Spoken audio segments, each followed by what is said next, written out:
After being name-dropped in the Phantom Menace novelization in 1999, Darth Bane's backstory was fleshed out a little more in the Essential Chronology, which linked the new Sith Wars to the Valley of the Jedi from the game Dark Forces 2.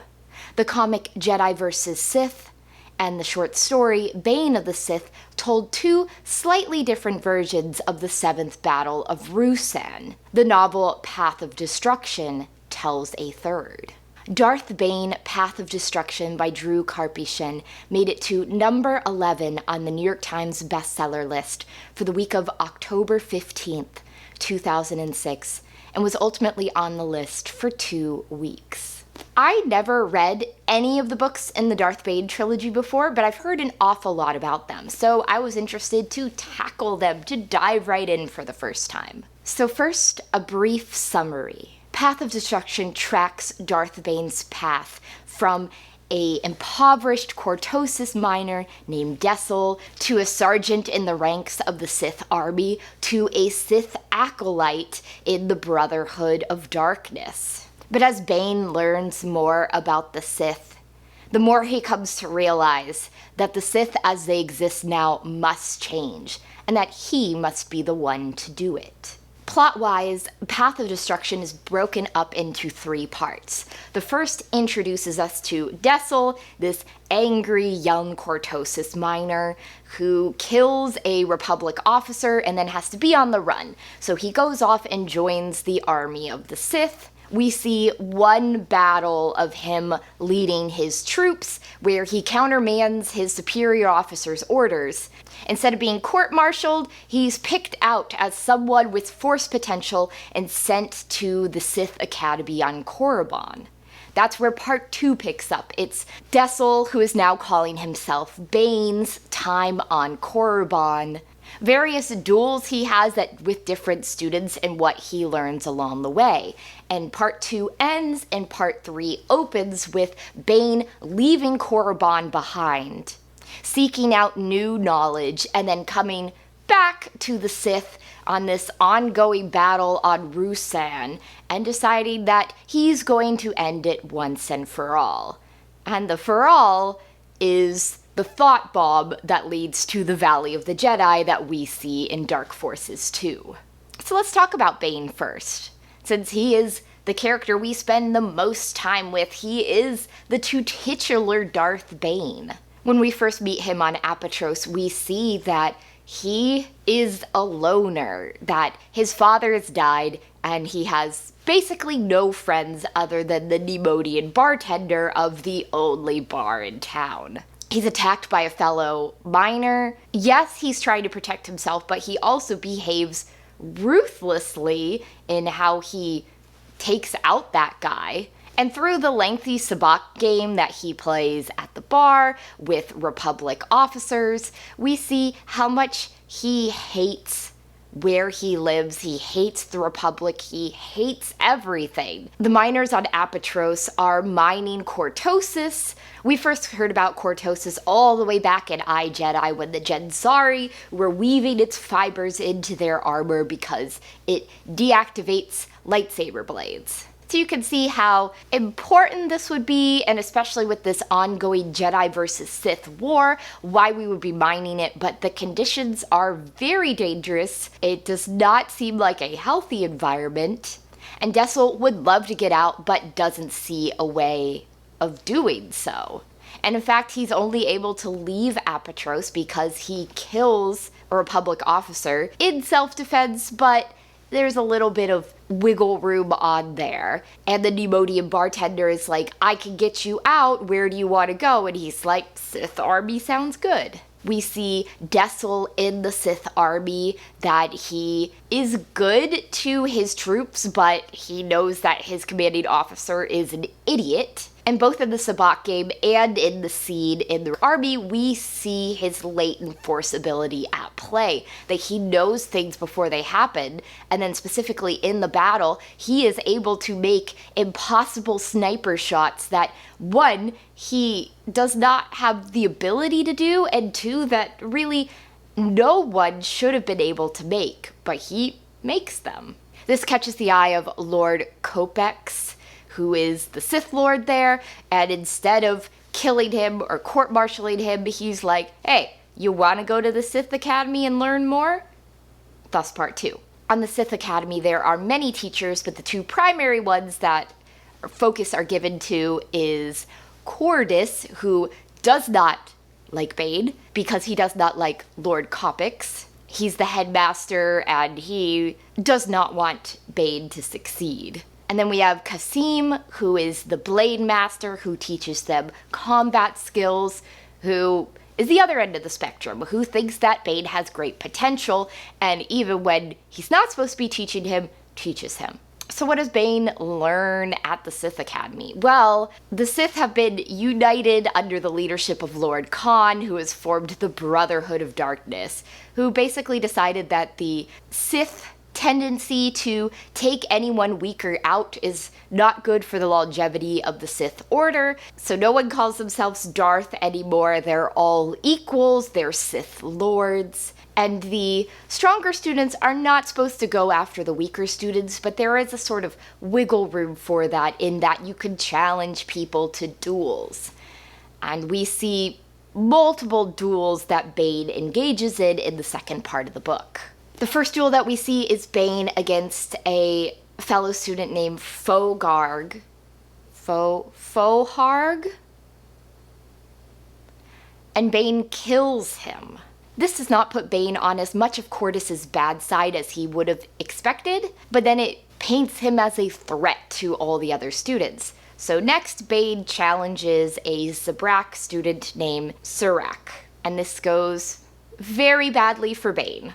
After this, he's reluctant to touch the Force at all. He's really struggling. Qordis tells all the other teachers not to teach him at all, but a newcomer to the Academy, a Jedi turned Sith acolyte named Githany, sees the strategic advantage in having Bane on her side, so she secretly teaches Bane at the same time that Bane reaches out to the Blade Master Kas'im and also has him teach him. Bane progresses very quickly, but keeps it hidden from everyone around him because he doesn't want to be perceived as a threat. And at the same time, Bane seems to be the only one on Korriban who's interested about Sith past knowledge. Everyone else, led by Qordis, is like, we don't need to know that, it's not useful to us. But Bane is the one that's like, well, I want to learn about Darth Revan, I want to learn about Darth Malak, and all these other ones. This culminates in Bane challenging Surak again, defeating Surak, being called to see Qordis, and basically storming off into Korriban to visit the ruins of the previous Sith there, thinking that I'll find something, only to find that they're empty and pillaged and desecrated and nothing remains. Bane comes back, pretending to be remorseful for his actions. He's attacked by Surak and the other Zabraks. He kills them, but he leaves. He leaves Githany behind and he goes off in search of more knowledge. And that's part 3. He goes to the Unknown World, which is a world that was part of the Rakata Empire, and he finds a holocron left behind by Darth Revan, and he just sits there and takes in all the information. And this leads to his revelation that the Brotherhood of Darkness is unviable and is not how the Sith should go forward, and that he should form a rule of 2. Which brings him to Ruusan, where we've had a series of battles between the Jedi's army and the Brotherhood of Darkness's army. And the leader of the Brotherhood of Darkness, Lord Kaan, is definitely descending into madness. Even the leader of the Jedi forces, Lord Hoth, his fellow Jedi are not sure, like, what are we even doing here? Like, is this worthwhile in the end? Bane comes bearing a Trojan horse. He gives Lord Kaan information about creating a thought bomb. And Lord Kaan in his madness thinks that the Sith could do this ritual, set it off, and it would only kill the Jedi. But that's not the case, and that would not help Bane's cause at all. So after fighting the Jedi and the Jedi fighting back, Lord Kaan and the rest of the Sith descend into the caves, they do the ritual for the thought bomb, and they kill themselves and all the Jedi. But as we know from Dark Forces, in the process they trap their spirits there on Ruusan for 1,000 years until Kyle Katarn is able to dispel it in the end. As the book concludes, Bane's like, I need an apprentice. I thought that maybe Githany would be my apprentice, or Kas'im would be my apprentice, but no. They didn't trust me enough and they're both dead. And he runs into a young girl named Rain on Ruusan who had killed Jedi forces, who had killed one of the bouncers, and he goes, you are my apprentice. And he's like, what's your name? And she's like, Zana. So we know this will be his apprentice going forward into books 2 and 3.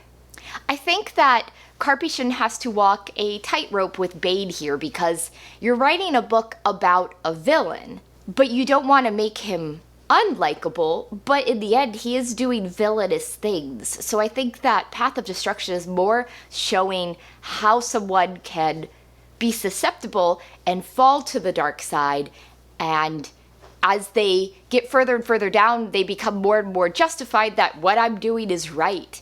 Bane's like, the Jedi are bad, the Republic is wrong, but also the Sith are wrong, and I need to get rid of everyone to make what I think is the perfect Sith order. So in the end, Bane is an anti-hero because he's not just fighting against the Republic and the Jedi, he's also fighting against the Sith Brotherhood of Darkness. If he starts out on Apatros as a loner, at the end he is still a loner, just one now that has an apprentice as well. Of the other mainly Sith characters, Githany is an interesting one because she is a Jedi Knight who purposefully betrays her people and goes to the Sith. She's ruthless, she's scheming, but she can't see Bane's vision and she's not willing to side with him, and that's her downfall in the end. When we're first introduced to Githany, she is described by multiple characters as the most beautiful woman they have ever seen.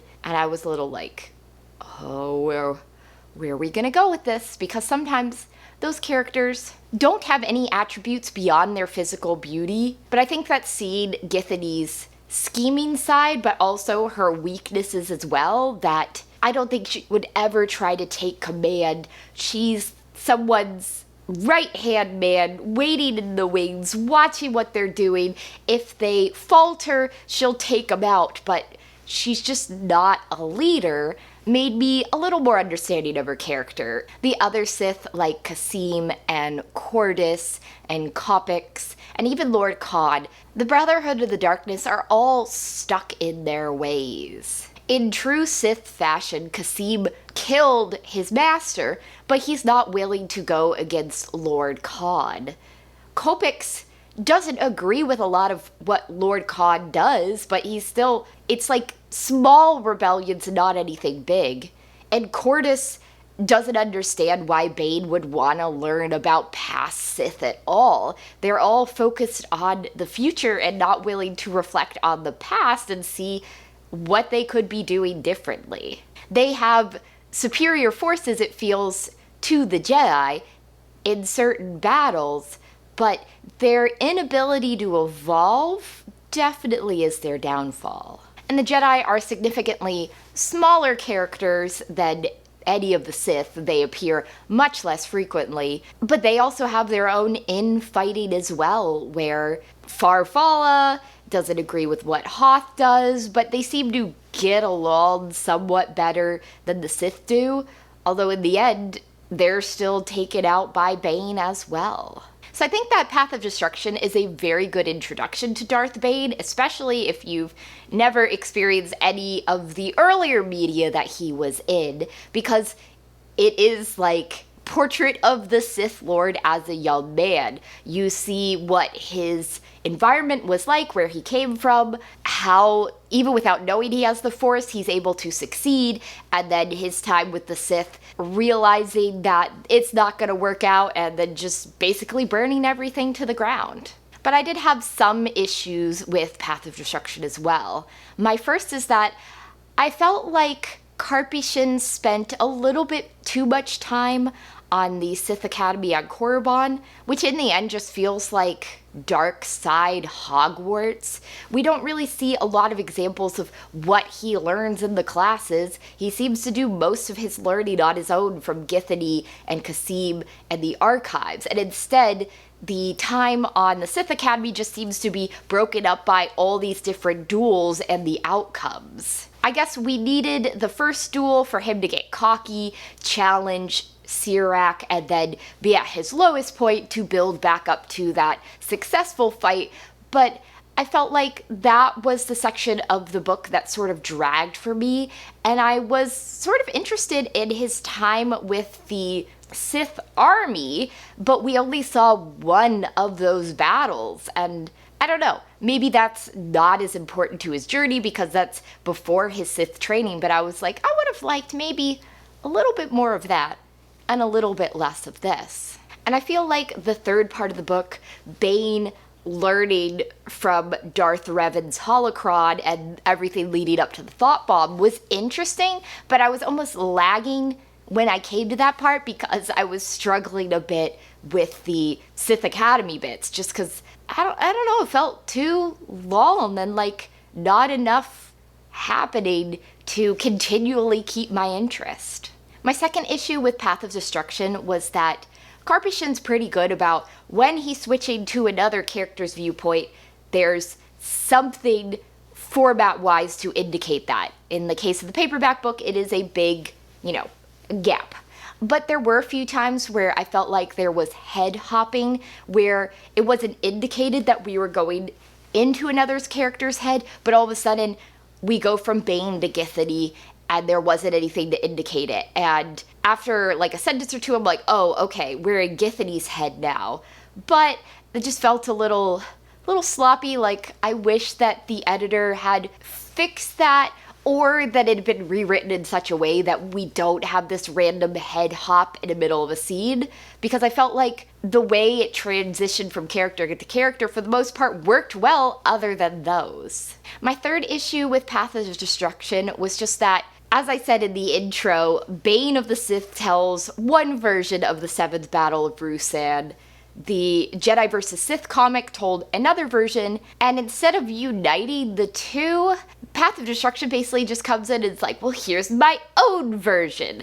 And I think I would have accepted that better if we had an in-universe explanation for it, but we don't. So I'll be interested to see when I get to the second book, Rule of Two, if Karpyshyn tries to unite these disparate stories any. Because in the comic, Githany takes one of the young kids as an apprentice, and her death is like different than it plays out in the book, and the stuff with Zana plays out differently. All sorts of things like that, where I'm used to Star Wars books being really focused on trying to get the continuity right, so it's a little bit of a surprise how much Path of Destruction was like, yeah, I don't care, I'm gonna do my own thing again. And I was like, okay, cool. But I sort of wanted a reason for that, like, one of those was propaganda, one of those is a dream, and this one is the true thing, but instead of trying to establish a reason why this is different than the others, it's just different, and you gotta accept it. But in short, I'm glad that I finally read Path of Destruction, started the Darth Bane trilogy, because I did find it interesting, and I wasn't sure if I was going to, because for the most part, I'm not intrigued by Sith characters. I don't really like rooting for the bad guys, but I think Path of Destruction was interesting in that Karpyshyn took an unlikable character, but who still had good attributes, and showed how that kind of person could fall to the dark side and could become a villain like Darth Bane.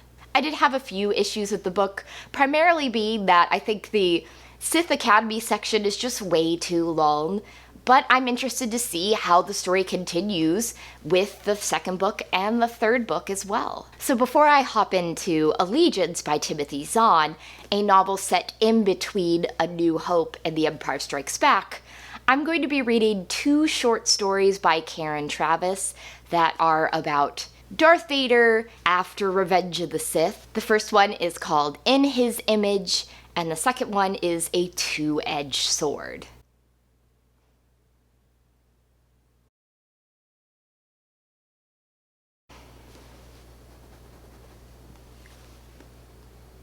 Ooh.